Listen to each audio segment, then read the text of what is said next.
I always make like a your mom joke in a job interview, so it's like it usually goes What are you over gonna be really doing in 5 years? Your mom. Your mom, yeah, exactly. Just walk out. Hit him with that. You I saw know, a little something. I saw this dude on TikTok. It was like the common asked question where it's like, well, what's your greatest strength? And he pulls out a piece of paper and it says my ability to anticipate, and he just hands it to all the employers that ask that question.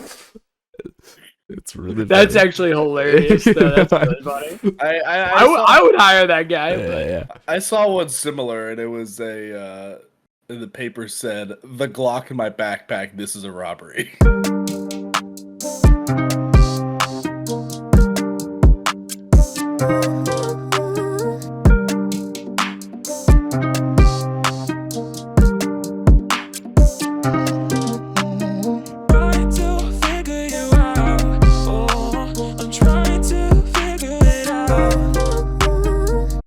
Good morning, good afternoon, and good evening. Welcome back to another fabulous rendition of the Bros and the Berg podcast. I know we said we were going to do week-to-week podcast. This is a bi-weekly podcast. Kiss my ass. We're here. We're here to talk about sports, pop culture, and whatever other bullshit is going on in our lives and excuses for why we didn't do a podcast last week. Well, Ryan had a fever to appear, and Robbie was in another country, so we had reasonable excuses. I think it's a good. Listen, I'll have another work trip planned until the end of next month, so I'm good every week until the end of February, guys. I'm locked in. I'm ready. Can't say the same. I'm gone for a week next week, but we'll super true. Just me and Rob, getting the vibes on, getting the vibes going. A Berg and Bro podcast. Yes, sir. Berg and Bro podcast. Love to see it. Well, we thank you for joining us even after our week siesta to start the year. Jam-packed calendar in the world of sports, mainly revolving around the NFL playoffs, college basketball, NHL, NBA is in full swing. So let's jump right into it. Connor, what are we going to lead with? What's our first topic? You know what we're leading with, big dog? No, we're living.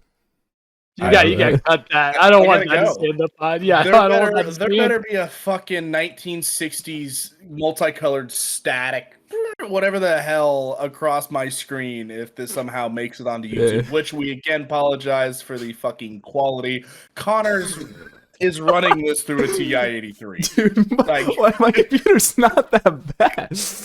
Apparently, it is. For some reason, the last OBS update is not cooperating with me right now. So, and unfortunately, Ryan has to go to work in a little bit, so I'm unable to troubleshoot at the moment. So next week, for sure, we will have the quality up. But right now, going to work, we don't have time. I'm just hearing it's Ryan's fault. Since Ryan has to go to work, it's Ryan's fault. That's not working. Well, Ryan has a job. Keep that in mind. And that's never a good thing. So, Job. So we're starting off with the NFL divisional round, obviously, this past weekend. Do you remember last year? I think this was one of the first topics that we talked about, and then one of the first episodes was the divisional round, because last year were probably not even arguably, the best divisional round of the NFL ever. I mean, every single game was within 3 points. It was like game-winning field goals all over the board. This year, not quite as exciting, but still some good games. And the first one we got to talk about, a game that was much closer than people expected, probably partially due to the fact that Patrick Mahomes did end up suffering a high ankle sprain in this game, was the Jaguars and the Chiefs. The first time that Trevor Lawrence has lost on a Saturday in his college and NFL career, which is kind of a wild stat. But the final score of that game was 27-20. The Kansas City Chiefs move on. Was there anything specifically from this game that you guys saw that you wanted to address? A bum leg from old Patty Mahomes. So I'm sure the news cycle will be dominated on, how well can he play on a high ankle sprain against the Bengals. I mean, we're on full-time ankle watch right now for sure. I would not be surprised at all if ESPN throws that on the bottom line the rest of this week, so we can get hourly updates on Patrick Mahomes' ankle. I'm hoping that they'll start comparing it to various fruits. So it'll start out as a very large orange, and it'll slowly go back down to a smaller orange. I don't really know what other fruits there are that are around that shape, but it's just orange. You get what I'm saying? Yeah. A grapefruit maybe. I don't know. I'm hoping we get some updates along those lines. The fine folks over at ESPN. I hope they just show a lot of pictures of his ankle and maybe a little bit of the feet too. I mean, that's just Huh? What? What's wrong with me? How What's did going that on? What's going devolve on so tonight, man? quickly? Like, what's going What's on? going on? Quality suffers in both audio and visually, so I just had to go with the time. But yeah, so like I said, the Chiefs win 27-20. Chad Henne came in, someone that Robbie was not expecting to come in the game. Hasn't Chad Henne been in the league for like 15 years? He's 37. Years He's pretty old. Oh my god. So yeah, not too much more to address in that game. Like I said, the Chiefs are moving on. A good effort from the Jacksonville Jaguars, and a much better season than I think anyone anticipated. I think that's very, very promising for the future. They have a much better defense than I think people anticipated. Lawrence, I don't think is quite there yet, but I think took a big step up from what he did last year. Etienne obviously even the beginning of this year too. Yeah, and Christian Kirk obviously he's worth the money. Honestly, the people didn't know if taking the shot at him would be worth it, but this year he has proved that he's been worth the money that he was given. And they got Calvin Ridley coming in next year too. Yeah. I keep forgetting about that. That Ridley's coming back. So yeah, the Jaguars should, that's a team to look out for in the future. And going on to the next game, a game that was a blowout, and I didn't think I thought it was going to be a good win. I didn't think it was going to be this big of a blowout. The Philadelphia Eagles go over the New York Giants, 38-7 in just dominant fashion. I mean, it wasn't even close from the beginning. I don't really know what else to say about this game. It was just kind of a blowout. The Eagles look like the best team right now. Sans maybe one other team we're going to talk about on the Sunday games, but yeah. I mean, they had by far the most impressive win. They had the best record this year and probably would have won more games if Jalen Hurts hadn't gotten hurt towards the end of the year. Mm-hmm. I have to imagine they're your odds-on favorite to win the Super Bowl this year as much as that. Yep. I'm conflicted about cheering for the Eagles because they have, Devontae and Jalen, but I also just don't really like the Eagles in general. Yeah. So, it's a tough spot to be. I know Ryan's in the same spot. Well, see, that's the pain about being, I feel like the Eagles, I feel like have a lot of likable players, but it's like, they're the Cowboys' biggest rival. So it's like, because I like Jalen Hurts. I like Devonta Smith. It's hard to, root for them, obviously, because they're the Eagles. Danny, the Eagles can go get fucked. Just specifically. That's just rude, man. But continue. Fair enough. Yeah. Danny Dimes and Saquon's both struggling on the day. I think the Daniel Jones struggling isn't necessarily like a huge thing. I was surprised by the lack of, not even touch. He only got 9 touches in the whole game, but Saquon, I feel like should have gotten fed more on the offensive end, but obviously that didn't happen. The Eagles. I think game plan took him out early. They got down by so much. The Eagles were just in such control. They couldn't get anything going on the ground. That offensive line continues to be a hindrance for the Giants. There's only so much you can do when you got to score points, and especially when you're trying to conserve clock. And the Giants have a JV receiving class out there. So shout out Kenny Golladay. That is something I'm going to be looking for in the draft, and unfortunately, this year's draft class for receivers is ass. So yeah, it's not great. There's a lot of receiver help across the league. This should be kind of interesting to see which receivers come out in the mid to late rounds that turn into actual startable receivers. Is Daniel Jones entering like Kirk Cousins territory, where like we know that he's a solid NFL quarterback? I think he made some good strides this year, especially with the talent he had around him. But you question, is he good enough to win a Super Bowl? Like, he might get you to the playoffs. He might even get you to a championship game in your conference. But is he good enough to win you a Super Bowl? He's better than Trent Dilfer, man. And that's my bar for this shit. He's better than Trent Dilfer. Like, the Giants always have some voodoo bullshit that they can pull where they can get to a Super Bowl. But you know what I mean? That's always been the knock on Kirk Cousins. Is like Kirk Cousins is not a terrible football player, but no one thinks that Kirk Cousins is going to go out and win you a Super Bowl. And that's kind of that like gray area of quarterbacks. I think Derek Carr is probably there too, even though he had an awful year. But there's a couple of those guys that that they're solid quarterbacks, but are they good enough to win that game? Dak Prescott. Well, we know he's not good enough. That's not really a debate at this point. Suffering. We'll get there. Moving on to the next game of the weekend. A game that never, despite the final score looking not semi-close, but not like a blowout. This game never felt competitive, in my opinion. The Cincinnati Bengals versus the Buffalo Bills. The Cincinnati Bengals come out in the first quarter, just put up 14 on them when the Bills have no response. You better issue those refunds, baby. You better issue those refunds. Issue them. His his stats aren't necessarily mind blowing. I thought Joe Burrow played incredibly in this game. I thought he was an incredible game manager. He was making every single pass that he needed to make. He was if he needed to throw something in the back of the end, like he was making. I didn't see him make a wrong decision the entire game, and I thought that was a testament. I mean, do we bring back the narrative that Josh Allen is kind of a choke artist? Yes, a little bit. I don't think it ever left.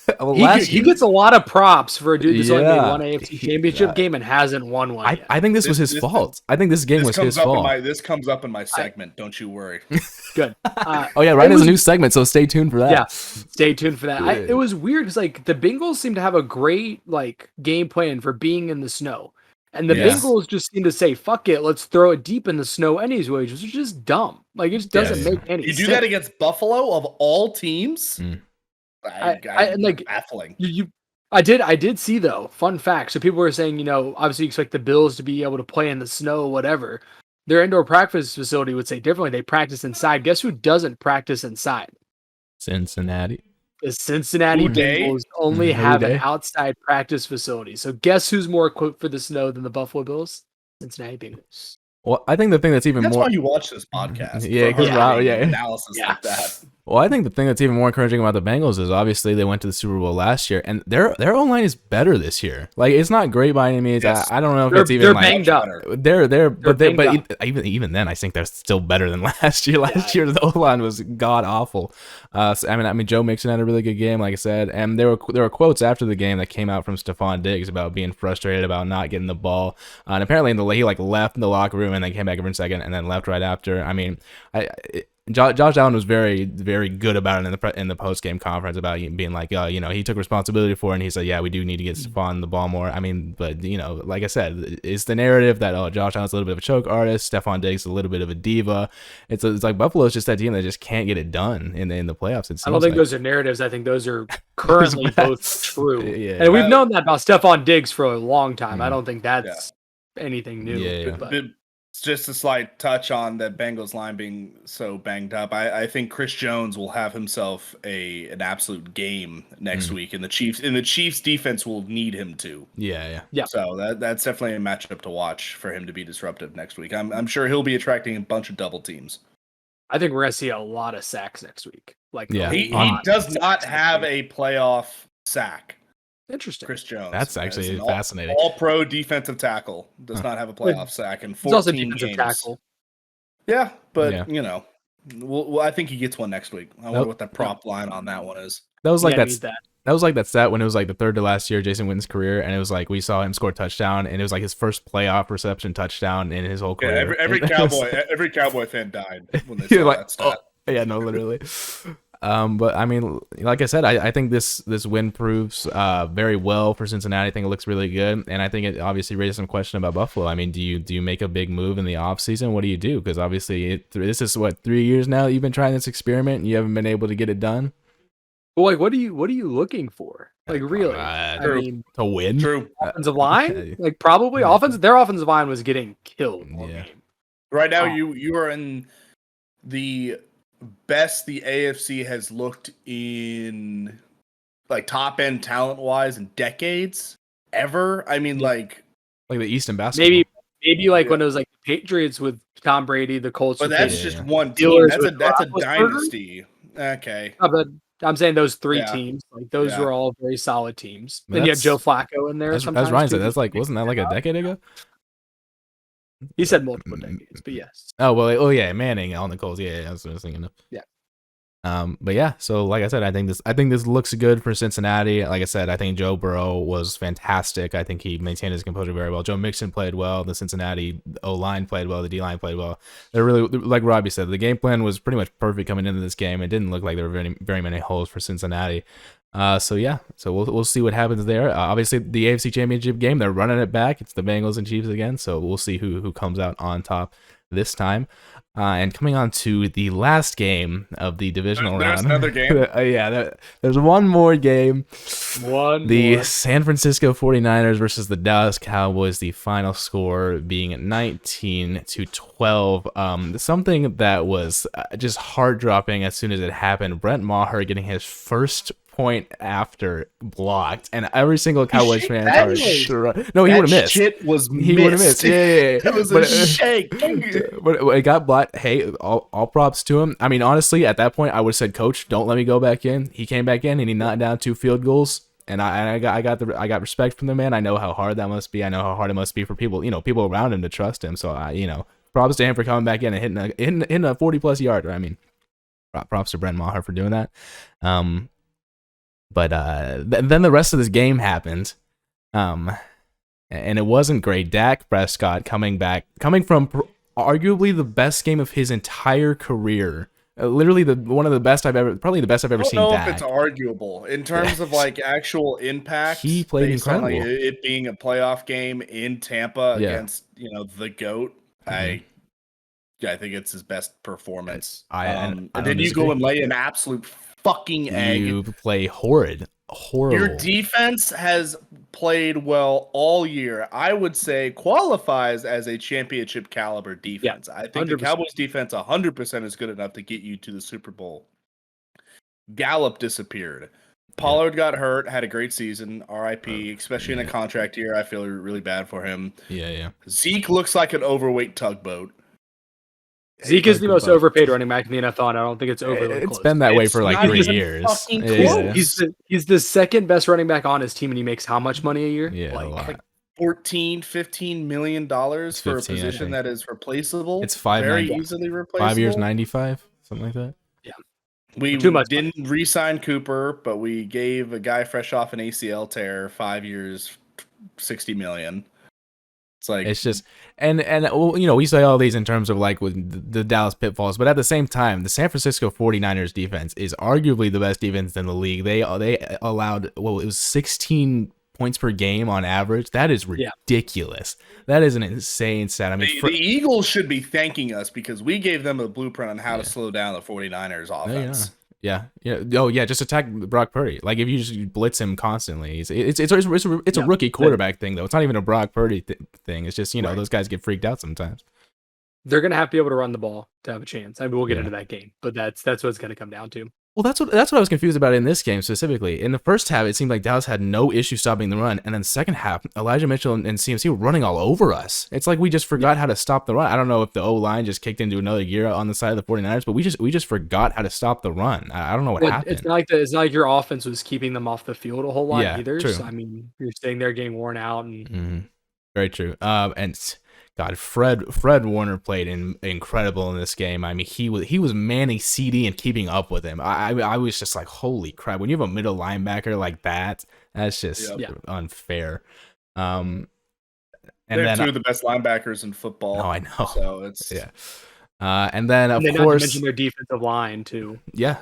D-line. I mean, like I said, the 49ers probably arguably the best defense in football. And then, of course, the thing that we have to mention, and we are obligated to mention, the last play that the Dallas Cowboys decided to call 2 years in a row against the same team in the same round of the playoffs with 2 baffling play calls. After I would argue in the first second half aside, the first half, Kellen Moore was some of his best play calling of the entire season. I honestly thought he was calling some really good plays, and Dak just sometimes wasn't executing. But what was this final play call? What was the plan here? Was this Dak's fault? Because what I assumed, right? Because you had Kevontae Turpin on the left and you had CD on the right. What I assumed is that Dak was just going to read as to which way the defense was kind of shifting. He was going to give it to the other one, and then you had the O-line guys out all the way out wide, so they could just block. And then obviously you do the pitch thing because I don't know if Dak can throw it 80 yards. I mean, that was the whole point, right? They didn't want him to have to throw an 80-yard Hail Mary, and so you want to give Turpin or CD a chance. Turpin runs like a 9-yard vertical. Dak whips it to him. The tackled game. What was the plan? He got smoked. Number one. Zeke also got smoked, which I thought was hysterical. But it was a good snap though. That was the only good part of this play. Snap. It was a good. Zeke had a good snap. He got put on his fucking ass for it. I respect. I just don't get putting you need all of your playmakers out in space. You're gonna have Zeke snap the ball. I mean, I know Zeke isn't the fastest guy ever, right? But I'd rather throw that shit to Zach Martin.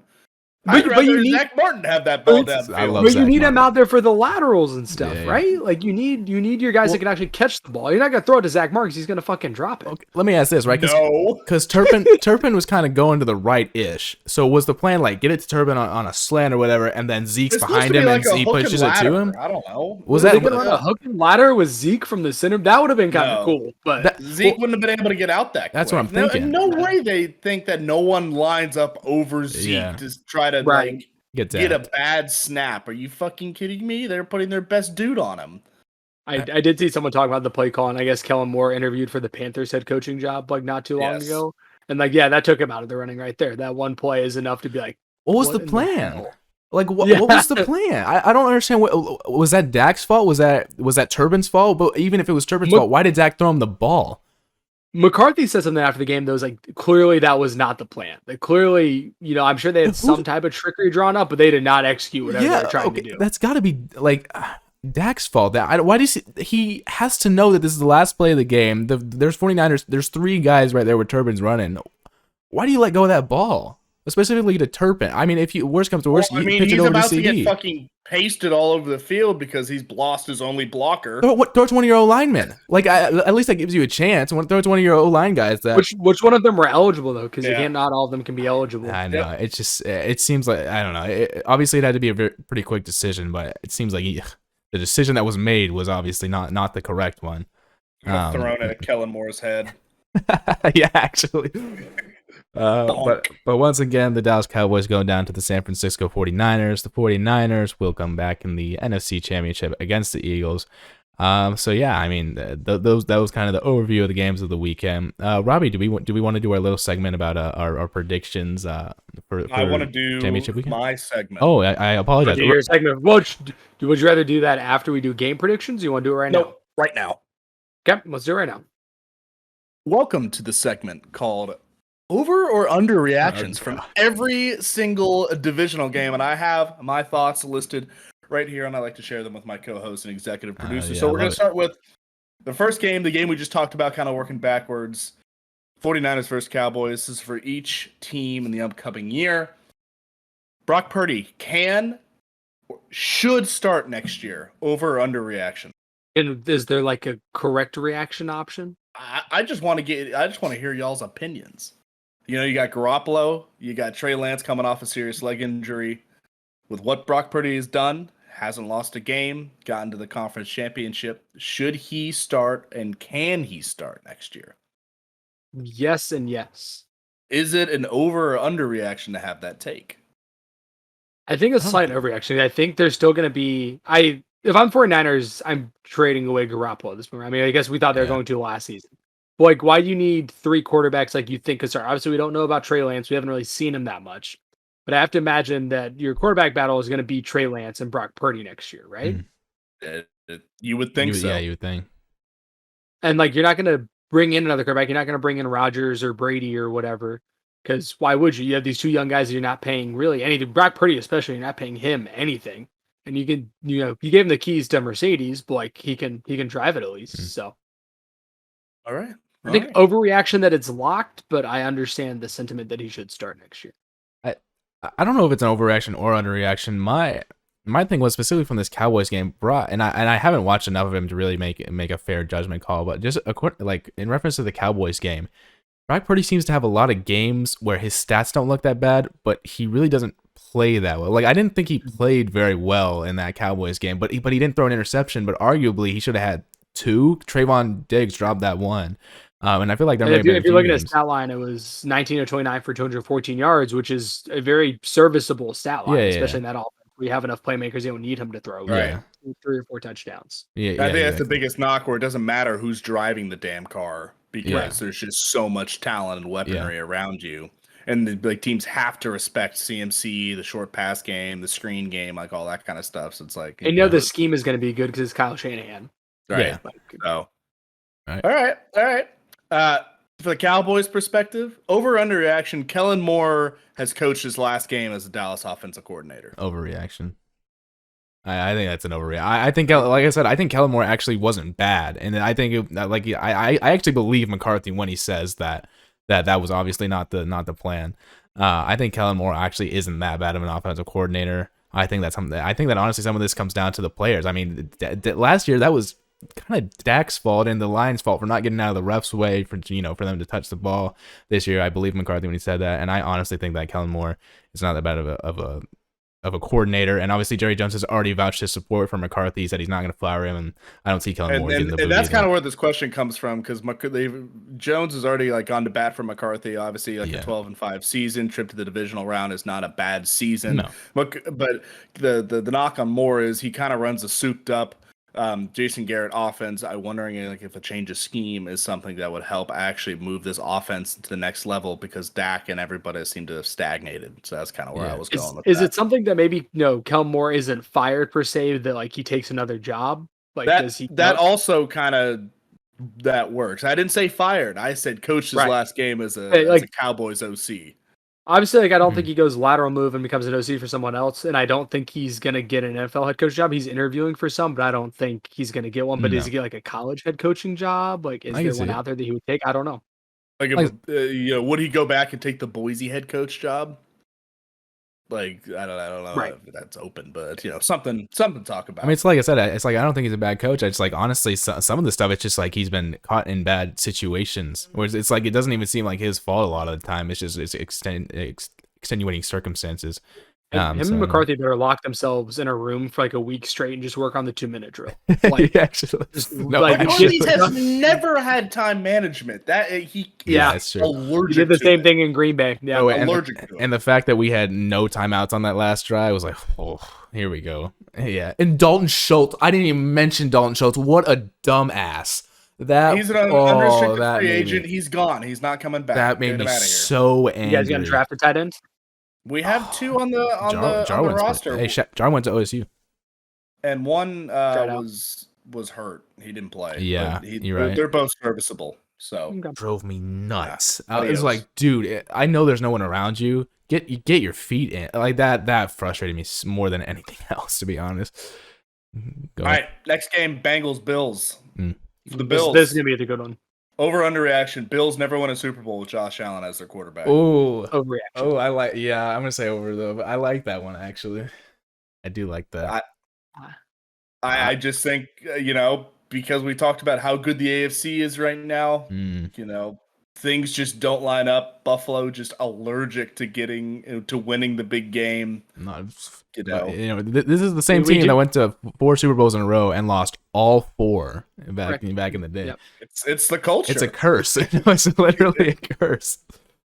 But yeah, I agree with Robbie there. I think that's a bit of an overreaction. Yeah, I think it's an overreaction. I think Josh Allen has too much talent for you to say definitively that he's not going to win a Super Bowl. I think that he has too much talent surrounding him. And I will say, someone made a good point. I think the Bills' honestly biggest issue right now, they don't have a running back.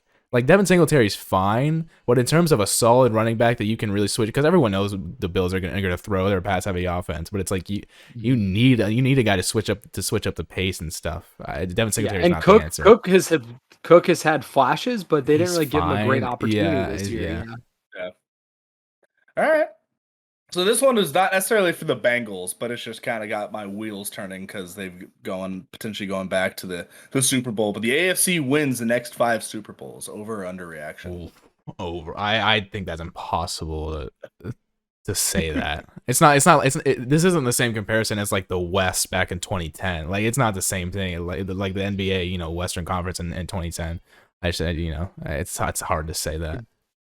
I was reading a little bit about the downfall of the Cowboys since the 90s, just because. Yeah, just because. It's curious, right? And they're talking about that at one point the NFC had won a bunch of Super Bowls in a row because you had the Cowboys and the Niners just spending all of this money to keep winning.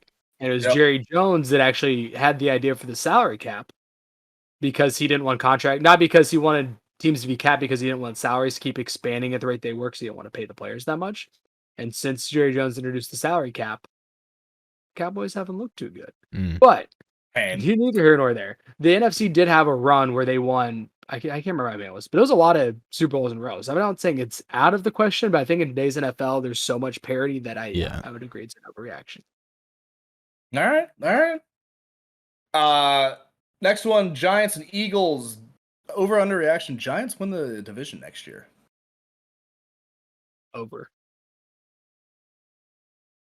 I'm gonna This is- say under. I don't think that's like a hot take. I actually don't think that's like too hot of a take. Like, to be completely honest, I think that is very I just think possible. it's gonna be another buzzsaw next year, especially if the Commanders can figure out the quarterback position. Like, they're not a Yeah. bad team. No, that's what I mean. It's like, thank God that the NFC East figured it, because like the AFC South is the new NFC East. Like the NFC East Yeah. kind of figured it out in the last few years, but the AFC South is rough. But I think the Giants are actually very, like Robbie said, I think that it's actually kind of a competitive division now. I think Saquon Barkley is insane. I think Daniel Jones has the potential. I think the Giants, like, I know you said that it's a crappy receiver class, but the Giants maybe in free agency can land some receivers, and their defense. I don't OBJ think. coming back. Oh my God, imagine. I don't think their defense is terrible. So I don't think it's an overreaction. I mean, I think it's very possible. Robbie, what about you? You said over. I think over. I just don't think they're a good team. I just don't see them beating the Cowboys or the Eagles for the division next year. I can't see it. What would be more of a reasonable reaction? Giants win or Cowboys basement? Giants win. Giants win. Yeah, I think Giants win. Okay. I don't think the Cowboys would be at the bottom. I really could see the Giants in the basement of the division next year. That might be the hot take, but like I honestly could see I the don't know. Giants in any 4 of the spots. Like, to be completely honest. Agreed. There you go. I just feel like if the Commanders can figure out the quarterback spot, they have so much talent, especially on defense. And like their skill position players are pretty good too. Like if they can just figure out the quarterback, like Dude, that Commanders D line Commanders are is scary. filthy. It's so gross. Yep. All right. I would agree. Over under Eagles win the Super Bowl this year. I said it earlier. I think they're the favorite right now. They're favored 2.5 right now against the Niners at home. Yeah.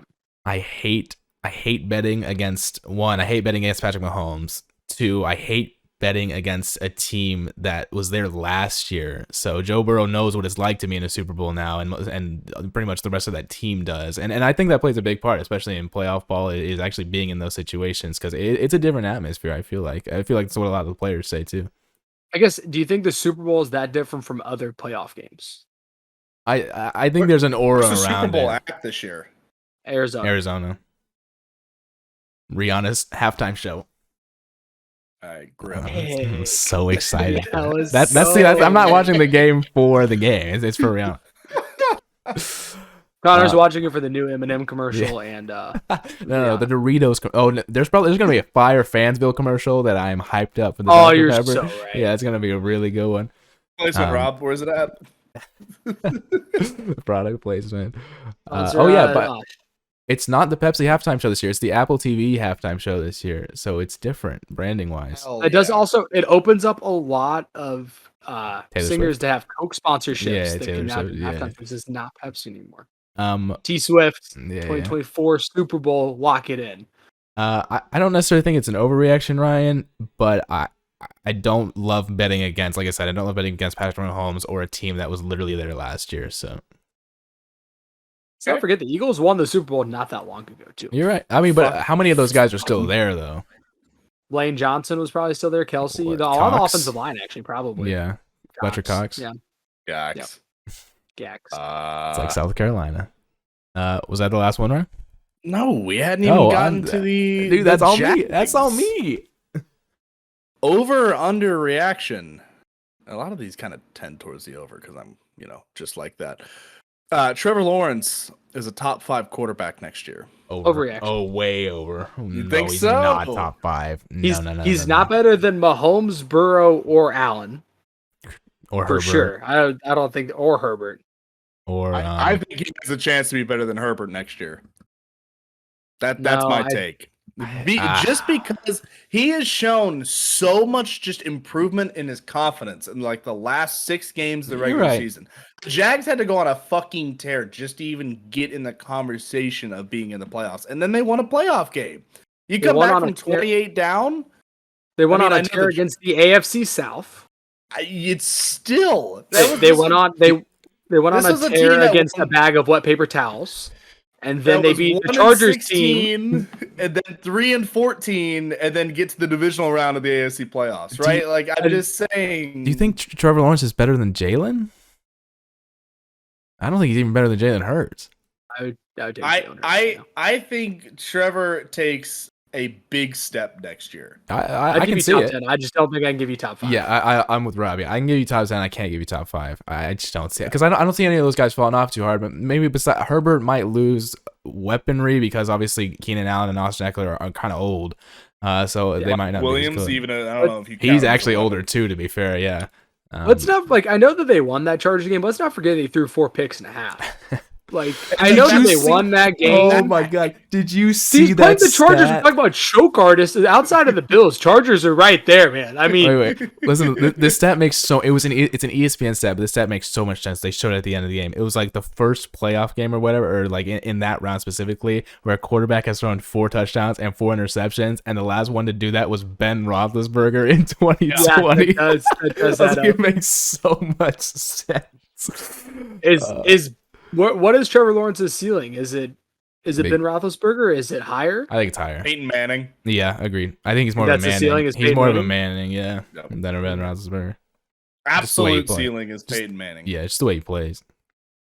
Basement is he's out of the league. Trent Dilfer. 2 years, yeah. Nathan Peterman. He threw 4 picks and a half. That was turning towards a Peterman stat line real quick. All right. Last one for the Chiefs. It's Kelsey, the GOAT tight end. Over or under reaction? We were talking about this not that long ago, actually. I think it's a very fair take. I don't see how anyone can be upset about it. I don't think it's overreaction, but the only other person, 2 people there's an argument for, are Rob Gronkowski and Tony Gonzalez. Mm-hmm. Oh shoot! And Tony Gonzalez gets forgotten. When he played in an era, the tight ends didn't really catch the ball, and he still holds all of the tight end stats as of right now. What about Antonio Gates? No. 3 at 3? No, not the GOAT, but like you think he's better than Kelsey? No. Her was hurt way too much. Yeah. Yeah. The top 3 are Gronk, Kelsey. Gates, I don't know. It might be Gronk. I don't know if Gates ever had, and this was like slightly like his like early years was slightly before when I started watching football. I don't know if Gates ever had a year where he was the best tight end in football. Correct me on that. But like, I don't think Kelsey this year, by far and away, like the most effective because Mark Andrews turned into a fossil. Yeah. But like, and George Kittle is starting to figure it out. Well, because Brock Purdy, he's an Iowa State quarterback. Kelsey was the gap between Kelsey and the second tight end was like the same delta between the second tight end and like the 22nd tight end this year in football. Like he was just that far and away, just at 35, I think. Yeah. What would Travis Kelsey have to do to be in like an MVP conversation? Because never will happen. They're never gonna give it to a never tight gonna end. happen. He'd have to have a Randy Moss type reception. Literally, yeah, actually though. That'd be sick though. Yeah, it would be. The Chiefs would go undefeated at that fucking point. It'd be the whole Patriots thing essentially. For some reason, lose to the Giants. For some reason, I completely forgot about Gronk, so I actually will say that I think it's a bit of an overreaction. But if Kelsey, I guess it's a longevity thing, right? I mean, that's the reason. That's along with how good they were in their primes. That's the reason that both Gronk and Brady are considered the GOATs, because Brady's not the most talented quarterback of all time. That's just a fact. He's not the most skilled quarterback of all time. But it's just how good he was for how long and how much success he had is the reason that he is the GOAT. I think Gronk is overrated. Let's get into that, Ryan. Why is that?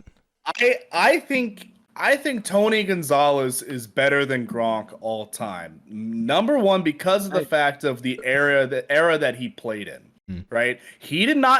Gonzalez did not have Tom Brady throwing to him. Gonzalez didn't work in a 2 tight end system where the focus was getting those tight ends open and creating mismatches against linebackers. Gonzalez had to do a lot of that on his own on an inferior talented team, inferior talented quarterback.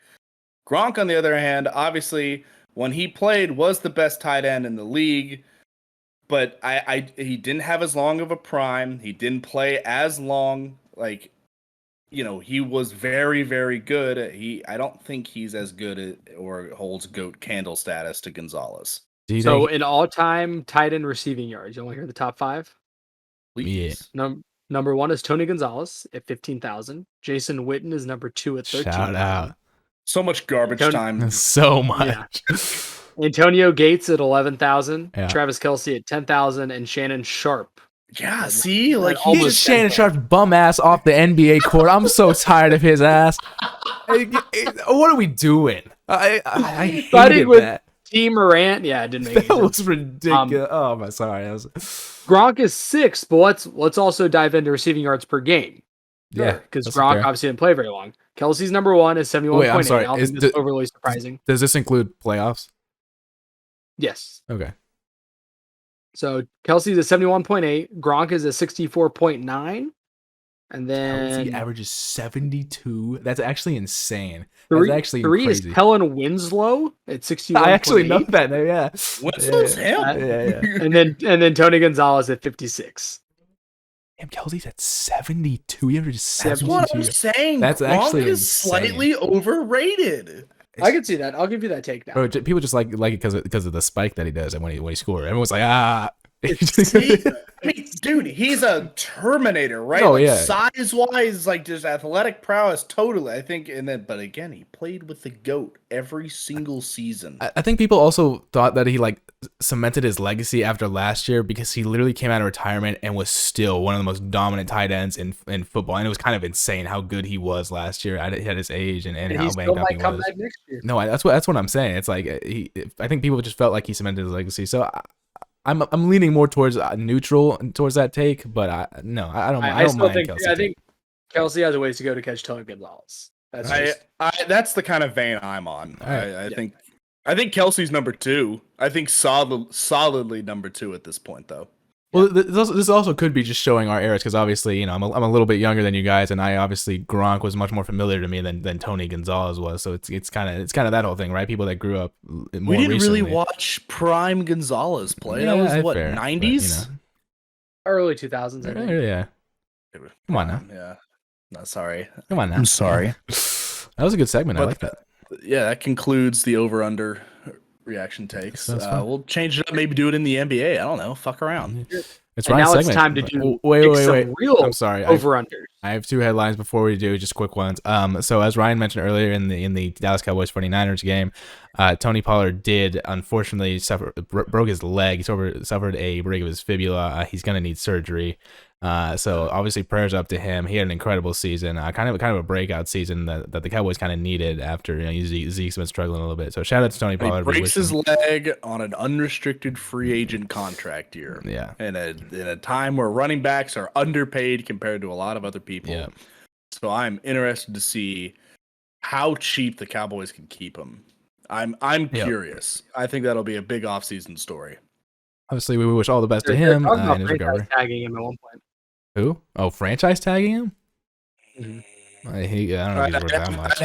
I'd have to look to see what we got. Well, that's cooking. what I'm about to get to. And so one of the last things, Andy Reid said Mahomes' ankle is doing okay. So obviously the Chiefs are currently game planning for Mahomes to play in the AFC Championship game. So we'll see how that develops. As Ryan and Robbie said, that'll be a constant story throughout the week leading up to the game.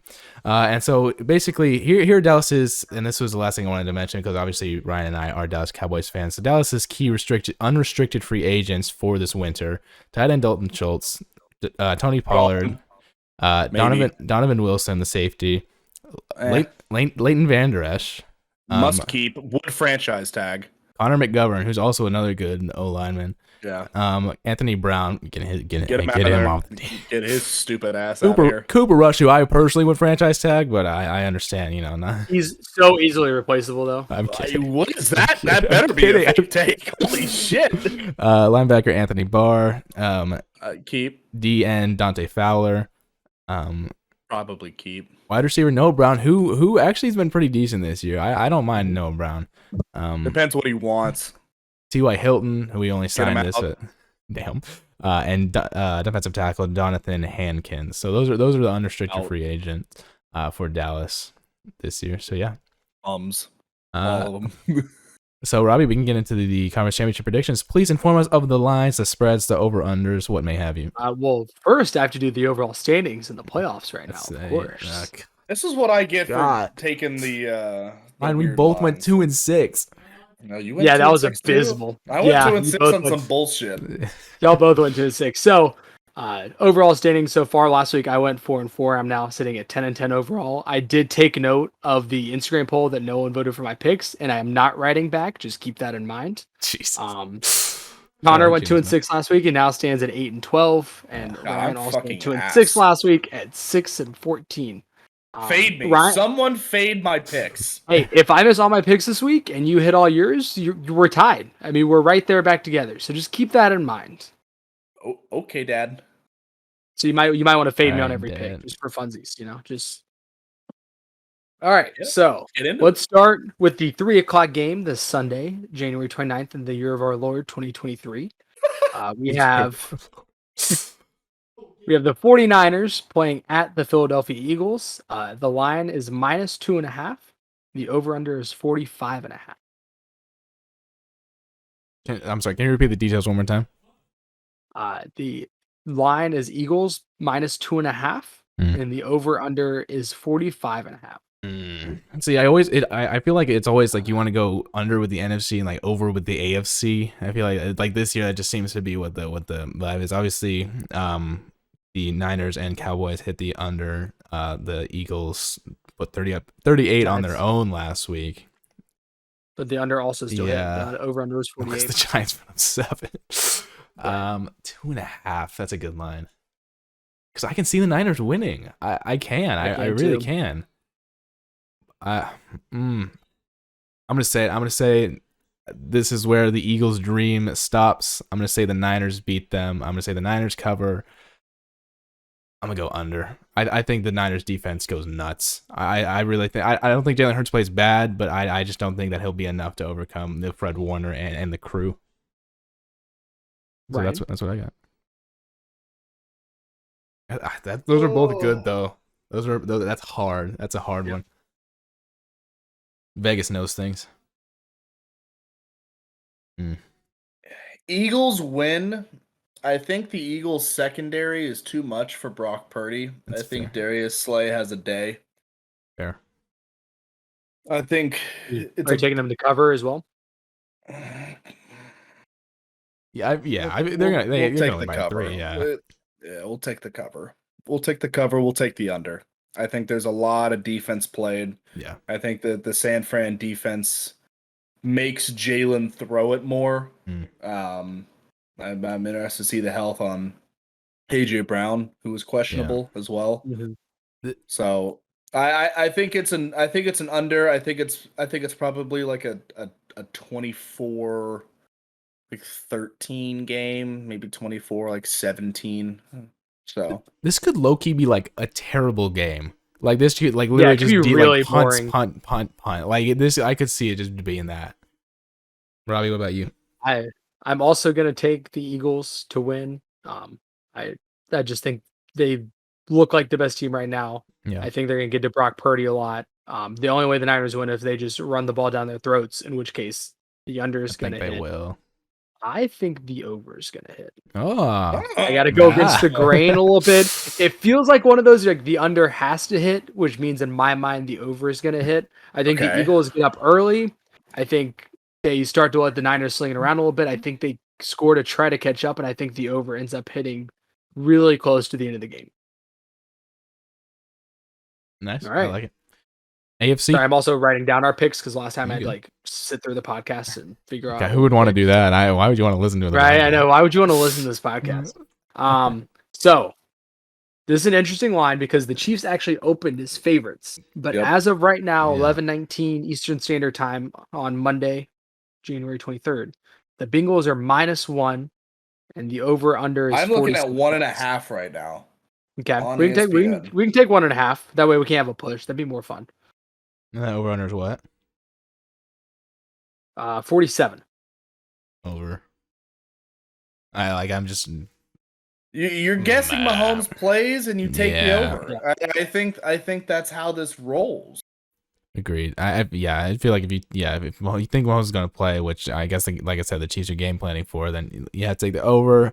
Damn, I really thought the Bengals were going to be underdogs. I thought I was going to be taking both the underdogs, but I'm going to take. The Chiefs have been fucking awful against the spread this year. They are 6-11-1. But you're also talking about a spread that's pretty much a pick 'em. Yeah. Right. And 13-5 for the Bengals against the spread. Give me Bengals cover in a 10-point win. I think that it's at the end. I think it's gonna be competitive, but I think that I don't think the Bengals are ever gonna feel like they're super in trouble, if that makes sense. But I feel like it's gonna be competitive, but not nail biting to the end. I think Burrow, like I said, I think Burrow's on a hot streak, keeps his composure. I think the Cincinnati's defense impresses a little bit this game, and I think Cincinnati covers that 1.5. I'm taking the over too. If Mahomes plays, but yeah. I think it's an absolute masterclass quarterback battle. I think the over hits in the third quarter. Damn. I think I think the physical therapy rests the shot of Novocaine in that ankle. I think Mahomes plays really well. He's going to play well. He's going to throw 3 tutties on them. Eli Apple is going to get burned numerous times. Why do you hate Eli Apple? He sucks. The Chiefs to win, to cover, and the over. Damn. All right. Okay.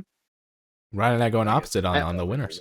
I also think the Chiefs are going to win. Everyone is so all in. I think Bengals both are going to win. I think they don't have any chance. Mahomes doesn't have a chance. No, I don't think that. Mahomes is going to hear that all week. He's going to be so drugged up, he's not even going to feel his ankle. Yeah. And I am actually going to take the under. And here's why, fellas. You haven't been reading up on your betting stats here recently.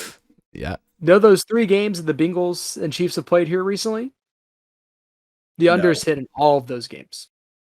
That's actually interesting. I like that. I like that, Rob. No, I like that take, though. I like the research that's gone into that. So I'm going to take Chiefs +1. I think they win. And I'm going to take the under. If the Jags and Chiefs line was 53 and the Bengals and Chiefs line's 47 and this over still almost hit in the Jags game, they don't fucking fumble at the 10-yard line. I'm gonna stick with the over on that. Like your over? No, I like the over.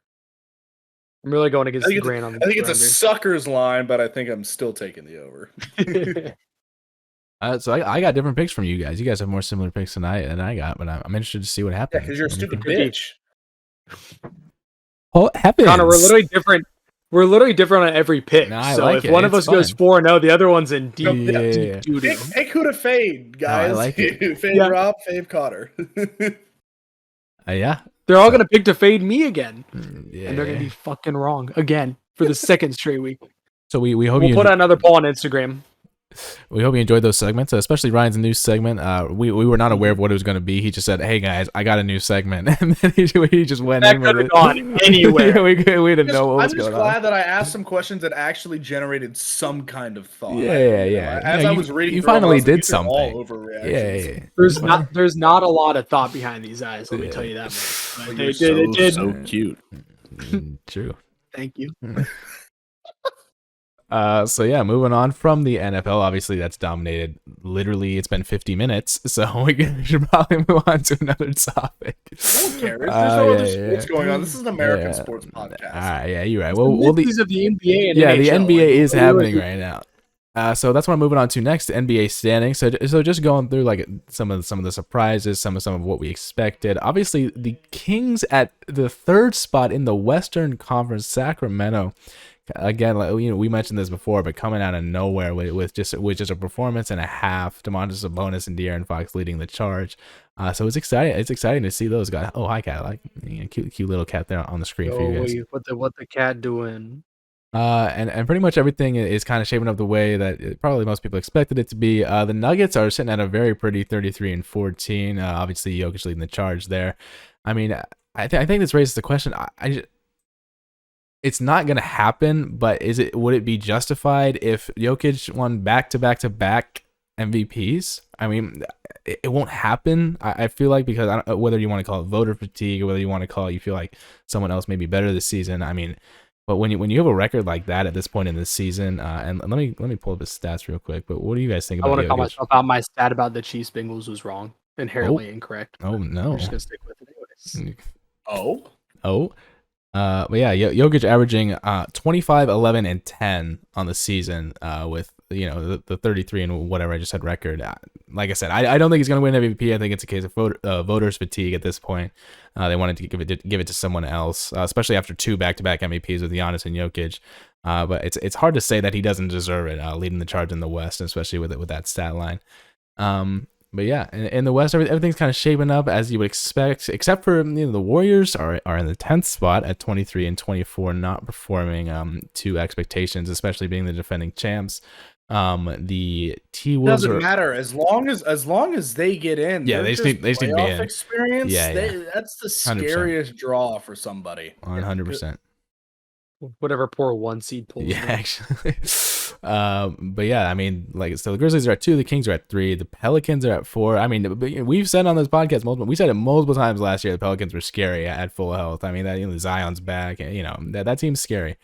The Mavericks at 5, the Clippers at 6, the Suns at 7, and then the Utah Jazz at 8, right above the Minnesota Timberwolves, who have once again been disappointing this season after the acquisition of Rudy Gobert.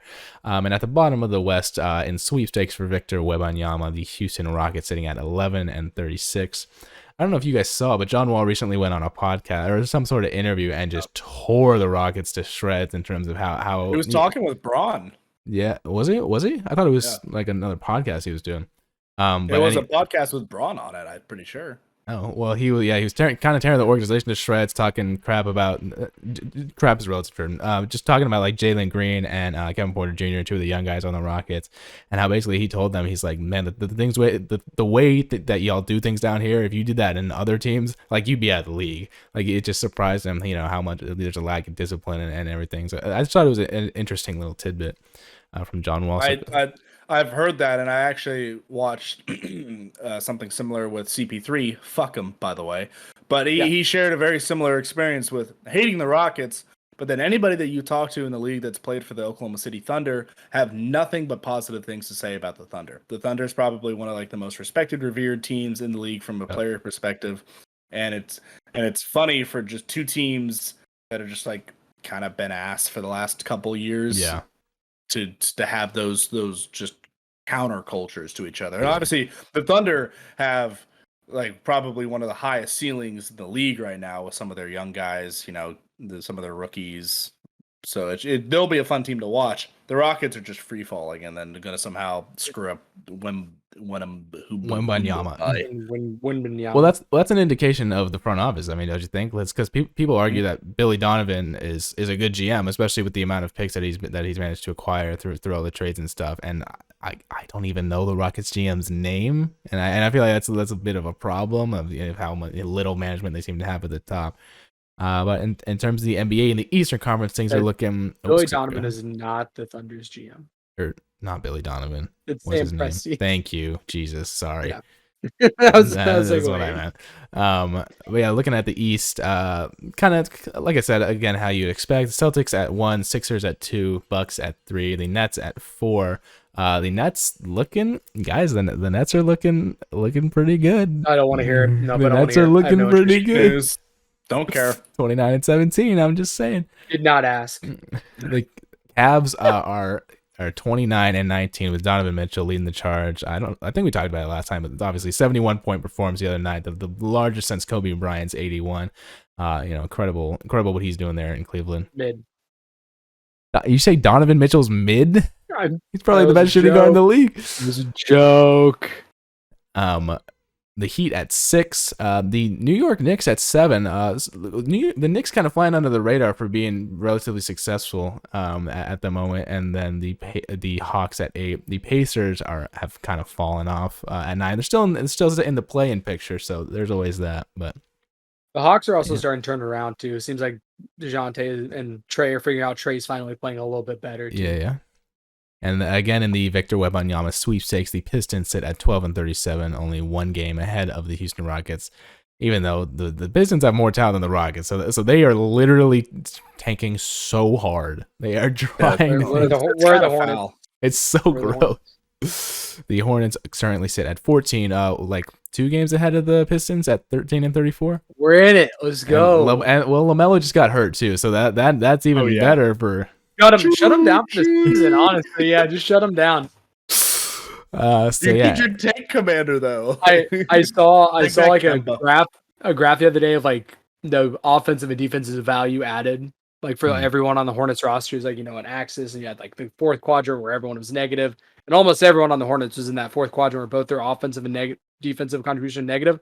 The one player that was positive in both, Alexa, Mason Plumlee. stop. shout out Mason Plumlee Shout out is the Mason best player on Plumlee. the Hornets right now. Yeah, So yeah. shout out Mason Plumlee. You didn't know that already? I thought that was pretty early.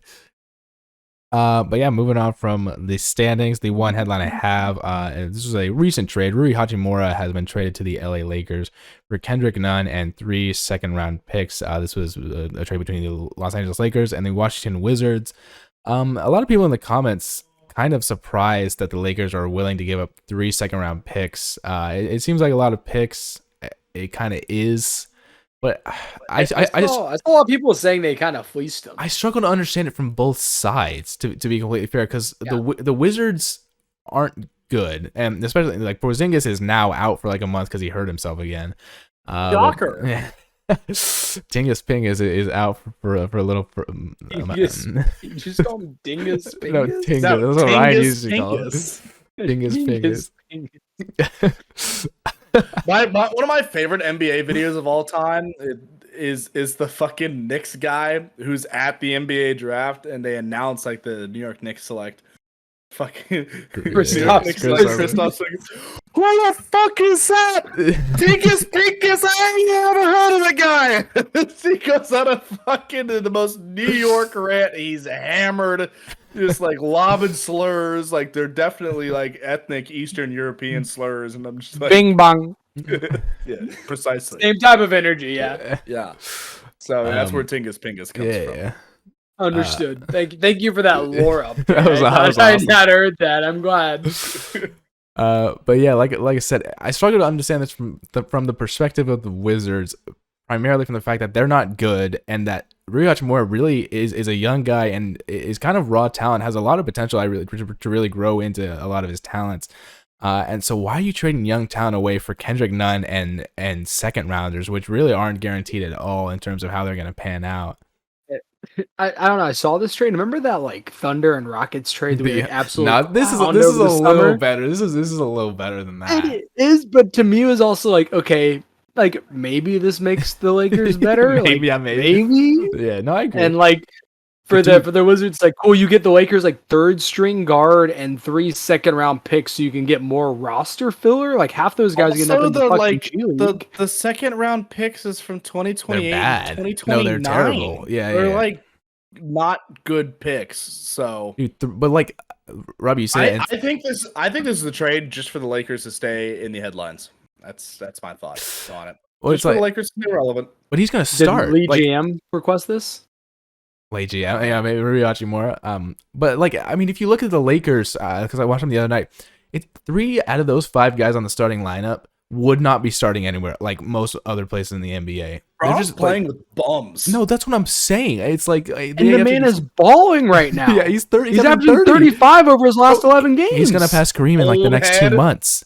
Like he has 3 more years. It's like how, and he can't do anything because of the bums around him. But in the Lakers defense, a lot of these roster issues they have are because of demands LeBron made. Yeah. Like, let's not like give LeBron a pass. The man does not know how to build a team around himself. I don't know why he can't figure out. It's like, hey, LeBron, if you surround yourself with like 4 guys that can shoot the ball, like shoot the 3. That'd be a pretty good team. But no, we're just gonna get I want AD Russell and Westbrook. Like what? I just don't get it. I don't get it, dude. Honestly, if remember he had that banana boat crew. You don't want CP3. I'd rather have CP3 than most of that team. Come on now, Ryan, get that look off your face. CP3 is better than Russell Westbrook. Not right now. They're kind of both ass. Not right now. The Suns are CP3 is washed, bro. What? Westbrook hits the top of the backboard half the time that he shoots the ball. Okay, and Chris Paul has the knees of like a 70-year-old. With as much athleticism as Westbrook has lost, he could still run circles around CP3. Well, they're doing a one-on-one, but in terms of a team that you're building around LeBron, you're telling me that CP3 is not a better option than Russell Westbrook? You're also talking about a dude that averaged a triple-double for multiple seasons. Years ago. on a team mean, when the team where there was no one else. CP3 has What? better basketball IQ. Sure, I know Westbrook's head is like just an empty chasm just by looking at the guy. Whoa. Hey, Tell me I'm wrong. Somebody tell me I'm wrong. I mean, he does look like a Teenage Mutant Ninja Turtle, but like outside of that, I don't know, man. If I'm building a team around LeBron James, even at this point, I'd much rather have Chris Paul than Russell Westbrook. You can be wrong. How I don't understand that's wrong. LeBron does not want to be a primary ball handler. No, I agree LeBron with needs that. the ball in his hand. And like for some reason he just doesn't want to do that. I don't get it. Did he forget how much better they were when he was running the point? Like they were so much better. Like years ago, like a couple years, and when they won the championship because he was running the point. Like, well, huh? Like, does that not confuse? Sometimes I don't think LeBron actually wants to win. Like I think LeBron wants to lose, so he has something to complain about. I swear to God, like it just doesn't make any sense. No, he's trying to further the narrative that it's never his fault. And so when he gets to the end of his career, he's like, "Oh, look at all these bums I played with. It wasn't ever my fault that I didn't." And look at every team that he left in his wake with no draft picks and no talent. He's done everywhere he's gone. He's a genius. He knows what he's doing. He's a genius. He's doing this on purpose. My man needs to go retire and eat tacos for the rest of his life and sip red wine. I agree. Taco Tuesday. All right, so real quick before we get off the NBA, here are the top 5 current leaders for the MVP race. I want to get your thoughts on who's the best current value. Ryan's bringing the content this week. He's actually all about this. Hey, I came up with the idea for the draft. Okay. Yeah. Hey, Ligma Sugma. All right, so number 1 we have Jokic at minus 105. The only minus odds on here. I just made the case for him. I mean, he's first in the West, averaging a triple double. Yeah, relax. We got it. Get it, Johnson out of there. Number 2, Luka. Yeah, at plus 430. It has to be on FanDuel. Yeah, averaging triple double. Jason Tatum averaging 32 points. So the East leading Celtics plus 700. Jaylen Brown's also balling. Joel Embiid plus 800, and Giannis Antetokounmpo plus. Antetokounmpo, come on. I'm having fun. Plus 1100. Those are your. How about you read that pronunciation leaders. guide I sent up? You didn't get Wembanyama right. You can't get Antetokounmpo. Like, get a grip. I don't know what you're doing over there. I'm gonna hold back.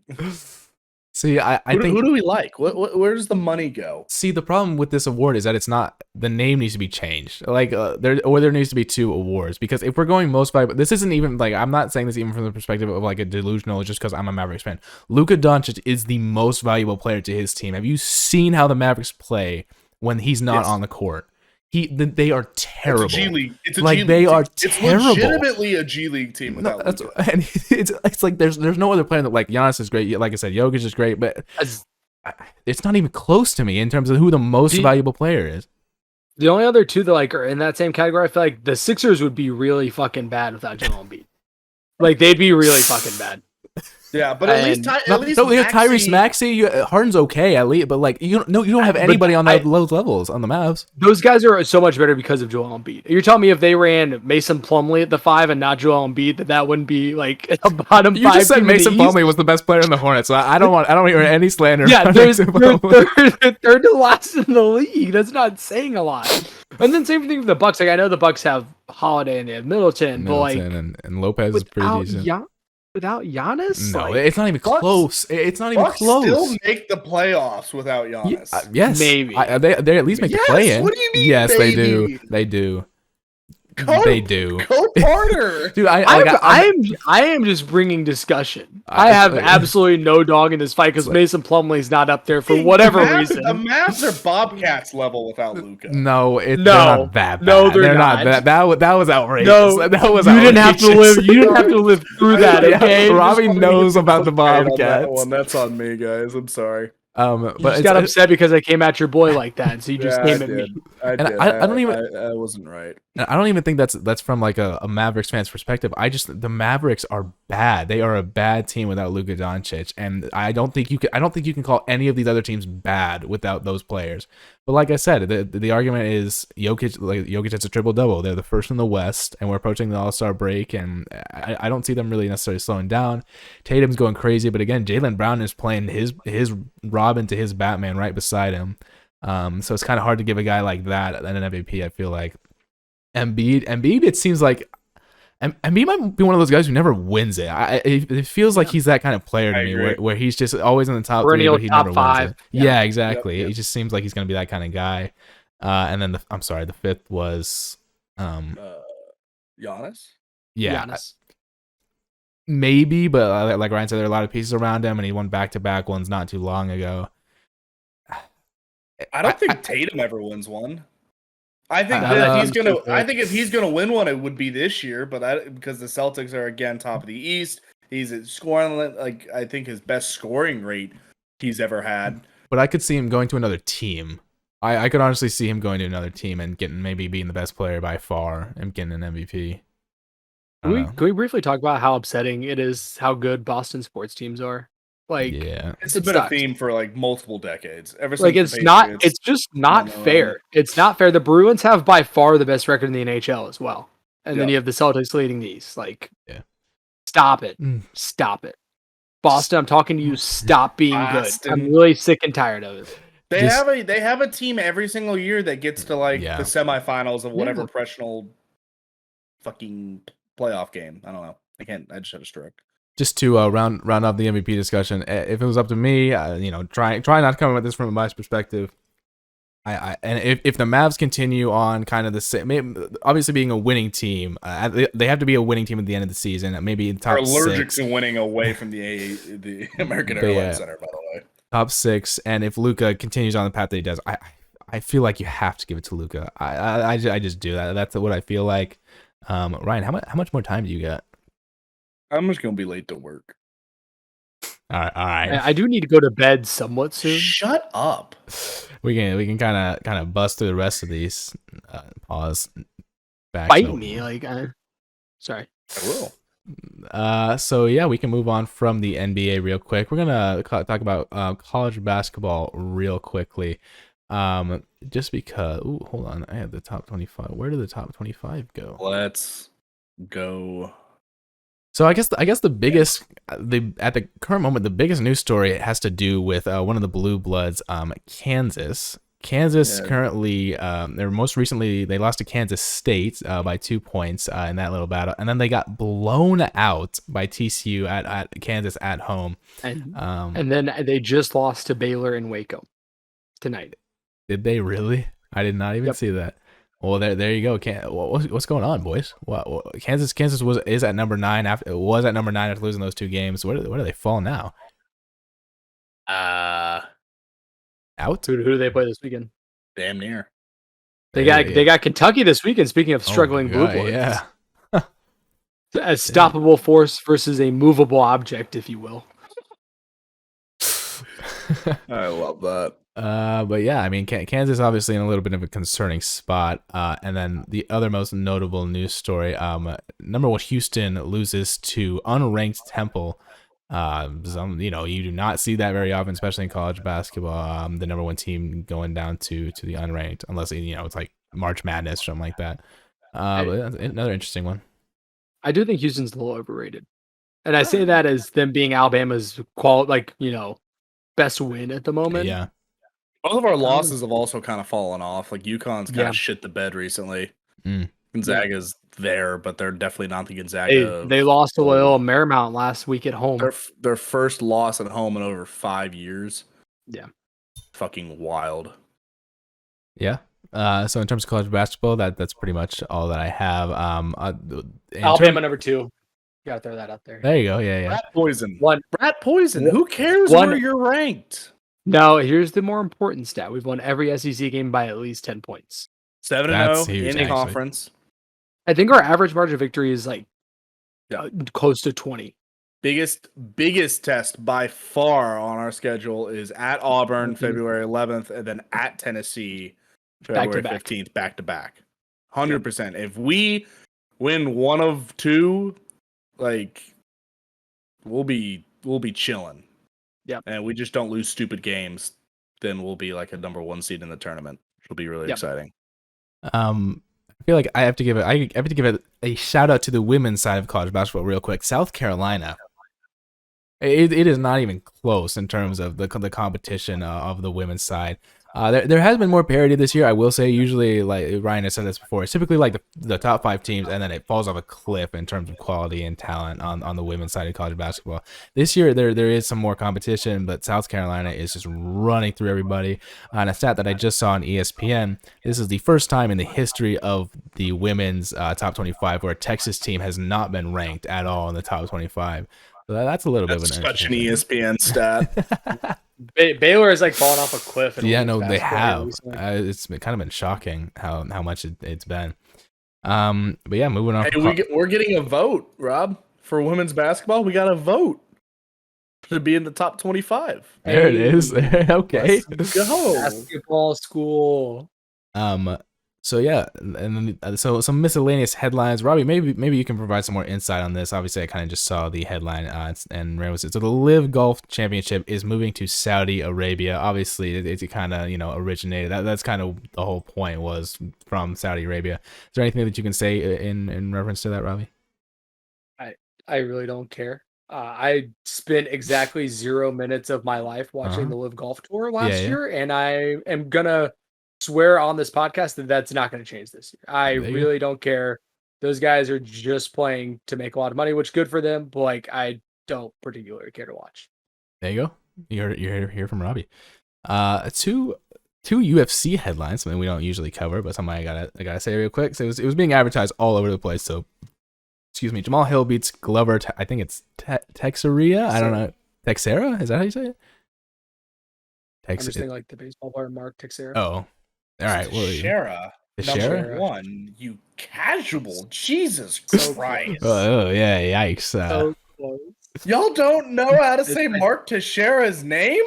Was that? Is it the same spelling as? It is same spelling. I think it's pronounced differently. I think they pronounce it differently. Well, anyways, Jamal Hill. I recognize the spelling close enough. Jamal Hill beats Glover by unanimous decision to become the UFC light heavyweight champion. From what I heard, this fight wasn't really even close. Even given the amount of promo that it got, I'm kind of surprised that it was just not close. And Glover has sham. Yeah, and Glover has officially retired after that championship fight, and so Jamal Hill is the current reigning light heavyweight champion. And then the second UFC headline, Jose, or I guess it's Jose, isn't it technically? Jose Aldo, who is the longest reigning featherweight in UFC history, is to be inducted into the UFC Hall of Fame this year. Well deserved. One of the most famous knockouts in history with the 13-second flying knee. McGregor the 13. It was like a 6-second flying knee, but one of the most crazy knockouts in UFC history under his belt. And like I said, the longest reigning featherweight champion in history. And then the last thing I have is in quick MLB headline, a trade that happened not too long ago. Apparently the Twins are acquiring Michael A. Taylor in a trade with the Royals. The Minnesota Twins are acquiring outfielder Michael A. Taylor in a trade with the Kansas City Royals. Sources told ESPN's Jeff Passan and Kylie McDaniel on Monday.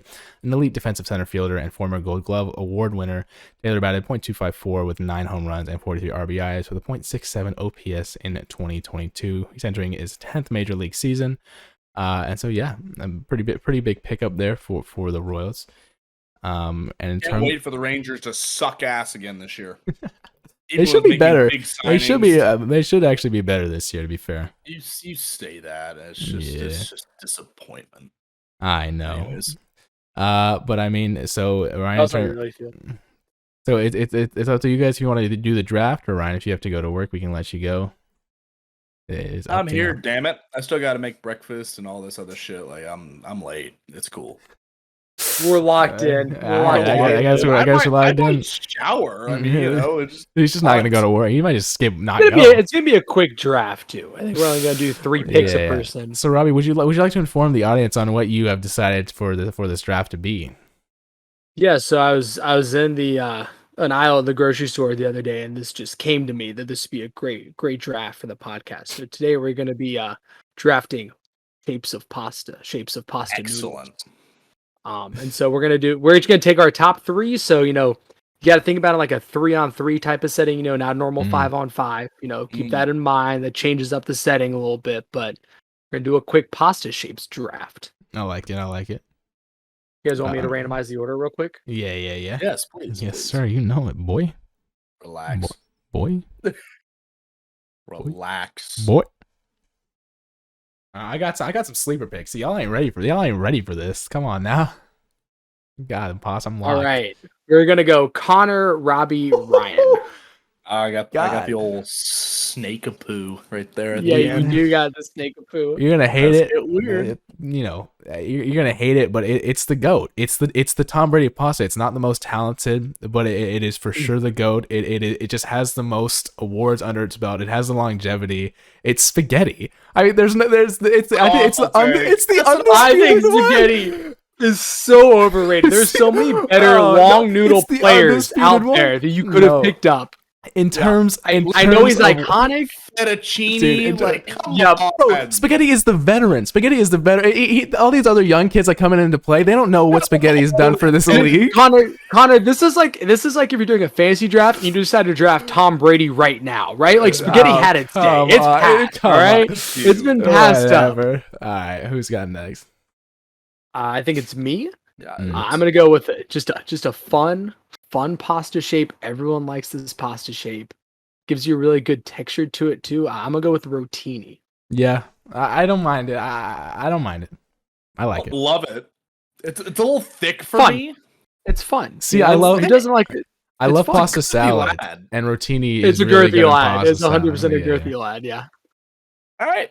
All right, Ryan. What do you got? Coming all the mouthing off over there. Stage. Then the number one pick should and always will be penne. Penne is just the master of fundamentals. It has everything that you can ask for. There's great mouthfeel. There's great texture. Sauce absorption is S tier. It's a great pasta. And then I'm following that up with my snake pick. Something variety, right? We're talking about that 3-on-3. We're going to tortellini. God, son of a Tortellini. That's a really good pick bitch. on the snake back. That's a really good pick on the way back. Yeah. I needed someone. I needed a shooter to pair up with my old head. Tortellini was the shooter. You can't shoot threes. Spaghetti wasn't in the league when threes were around. God. What do you got? You needed a tortellini. It's Robbie's pick. It's not me. Penne and tortellini is God, that's such a dynamic punch. duo. That's a really good I duo. like it a lot. I'm gonna go. No, Ryan and I talked on this a little bit. Whenever Connor took spaghetti, whatever that pick was, there are better, longer noodles out there. There are better centers at the noodle position that you can take. I agree. Is spaghetti the Bill Russell? Is that what we're trying to say? Spaghetti's the Bill Russell? Yeah, I think so. Spaghetti's an overrated. Yeah. Yeah. Sorry, go ahead, Rob. I'm gonna take fettuccine. I think it's a good pick. It's the better long pasta. I don't know. The surface area is better. In today's modern age, if you're taking a long pasta, I think fettuccine's got to be your guy. Yep. Oh God, I don't feel great about my I don't know what I want to do here. All right, because I liked the rotini pick, and honestly, rotini and tortellini would have been my other two. That if I had my way.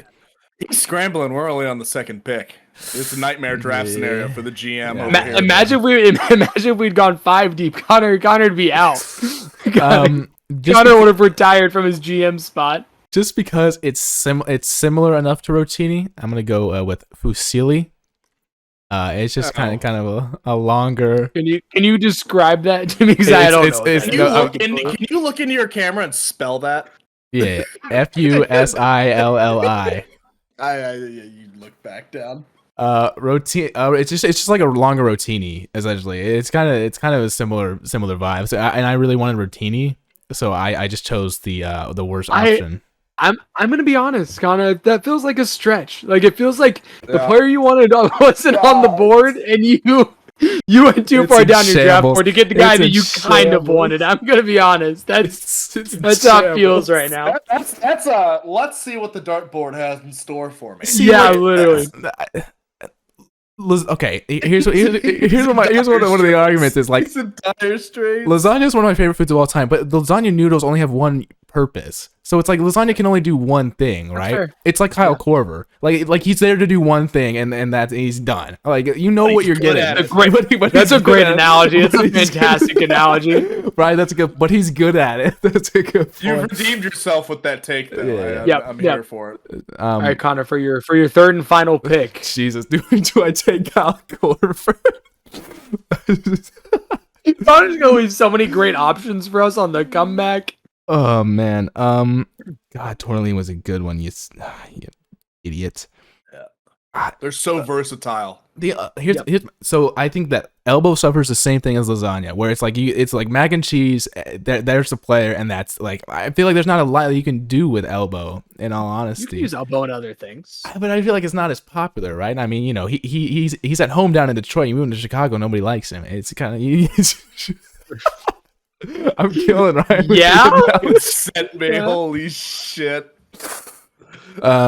This draft is in shambles already. So, God, I don't like it. I don't like any of these picks that I have in front of me. Yeah, the owner's gonna have a talk with you after this showing from the GM. Lasagna, we're through it in. We're going with lasagna. I lost it, man. I'm losing my job anyways. Like I'm out of the league. Like I might as well get the guy that I want to get. You know what I'm saying? So yeah. God Almighty. I didn't like that.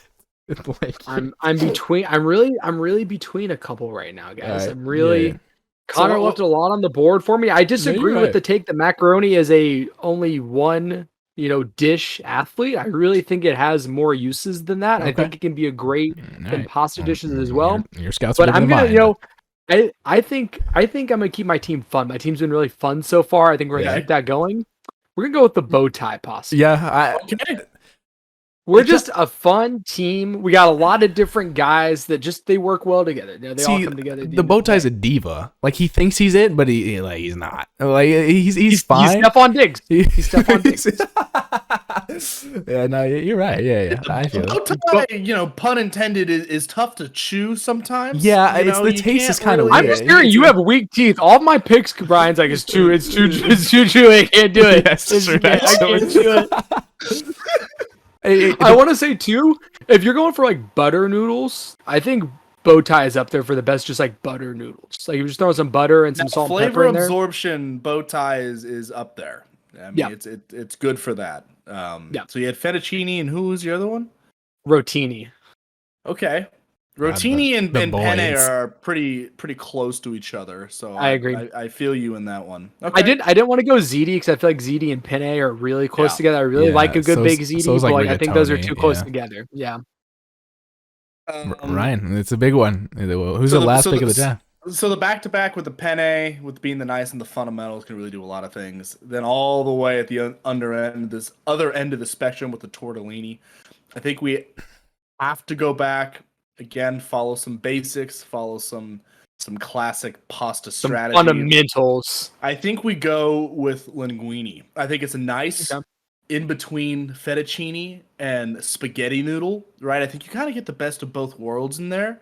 And I think it just rounds out my team nicely. Connor hates that pick. Linguini needs to lose some weight. He's a guard. He's playing at 250. What are you talking about? Fettuccine? Are you kidding me? Fettuccine, a big man. Fettuccine's a big man. Linguini's supposed to be a guard. He's weighing in at 300 pounds. He's James Harden at strip clubs in Houston. What are you talking about? He's a guard. What do you mean? I hate that. Stretch 4. Obviously, we got the big tortellini down at 5, right? He's a rebound himself. He's shocking the post. Right? I don't know. I just think there are better picks on the board there. I don't love. See, your first two were so strong. I hate that we missed elbow. Like, so my sleeper pick, what I would have taken, and if I wouldn't have been voted off the podcast entirely, I would have gone orzo at number 3. I would have fucking thrown a curveball of all curveballs. What is orzo like? I mean, I see it, but like, what is like that? Rice. Oh it's yeah. I have a derogatory term for it, but like, yeah, it's Italian rice. What you didn't include But Ryan, I guess I loved your first two picks. I wasn't crazy about that third one, man. I think what would you have gone with to round out the team there, Connor? Dude, GM. I was already in the trenches, man. I didn't know what is Campanelli. That looks whack. I think a couple misses we had, fellas, for sure. Ravioli, that feels a little bit like a miss. But again, it's a one aspect versus with tortellini. Over tortellini, for sure. I completely they do the same things. I think macaroni was a little bit of a miss. People love angel hair. People love angel hair. Rigatoni. It's too similar. It was too similar to the other ones. I'm just glad that the GMs as a whole left shells off. I think shells are some of the most overrated type of pasta out there, and I think it's disgusting. It's like the Velveeta shells. Yeah, that's the only time you can put them in other dishes. I'll eat the Velveeta. That's fine. But Robbie, let me ask you, like in terms of like elbow, what else you putting it in? Or macaroni? You can put it in like normal pasta dishes, like just with like also great for crafts. Yeah. What'd you say? Thanks. Crafts. It's Ryan seems like the type of dude that made like an elbow necklace in school and then proceeded to take it home and eat the raw elbows off of his string when he got home. We had a school project that was taking care of a rigatoni. Yes, I did this too. We had the same teacher. I did this too, Miss Christensen. Yeah, I did this too. You literally had to take care of a rigatoni in like your little treasure box, and you had to like show it at the end of the semester that you like took care of it the whole time. Yeah, we stamped to make sure, we took care of like a fake hamster. What? Like a week. That's weird. Yeah, we fucked with pasta. We were reading a book. It was called Humphrey the hamster, and like you got to take home Humphrey for a week, but it was just this fake little like hamster in a cage. But you had to not lose them. You had to not lose him, which surprisingly was much more difficult for me than it should have been, considering the hamster couldn't move. But that's a different thing. I think I lost my macaroni. I 100% think I lost it. It was definitely a rigatoni. Yeah, you're right. Whoa. You can feel like a rigatoni around your toes. Yeah. Well, huh? Ryan has exited the stage and left after that comment from one of our co-hosts, Robbie Berg's down here. No! We'll be putting out a public apology in reference to what Robbie just said. God.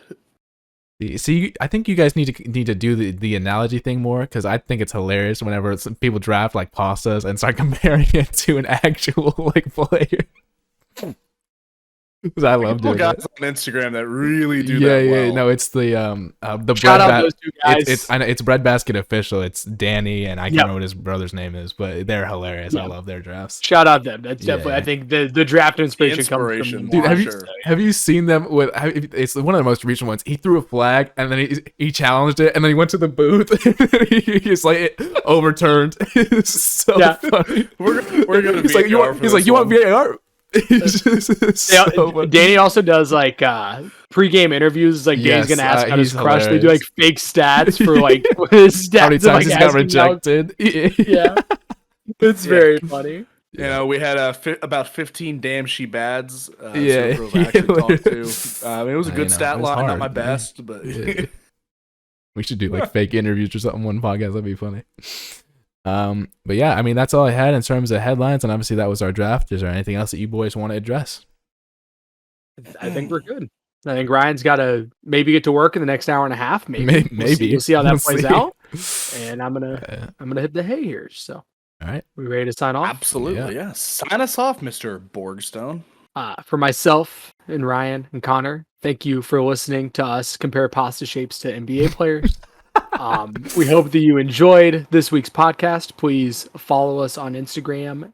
Please comment below who you think had the best pasta team and why it's me. Well, maybe we'll do. We'll have to do a pasta team vote and a picks vote this week. Yeah, you're right. You know what's going on. You have to fade either Robbie or Connor, by the way, since they have on the picks. You have to. You have to fade one or the other. Yeah, maybe we'll just do a poll between me and Connor on the picks, just because they're complete opposites. You have to pick one. And I'm the actual toilet, so I'll go 1 and 3 probably at best.